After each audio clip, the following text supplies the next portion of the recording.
रजताचलशृङ्गाग्रमध्यस्थायै नमः। ॐ ऐं ह्रीं श्रीं हिमाचलमहावंशपावनायै नमः। ॐ ऐं ह्रीं श्रीं शङ्करार्धाङ्गसौन्दर्यशरीरायै नमः। ॐ ऐं ह्रीं श्रीं लसन्मरकतस्वच्छविग्रहायै नमः।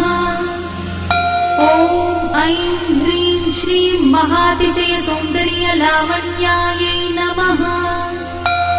ॐ ऐं ह्रीं श्रीं शशाङ्कशेखरप्राणवल्लभायै नमः।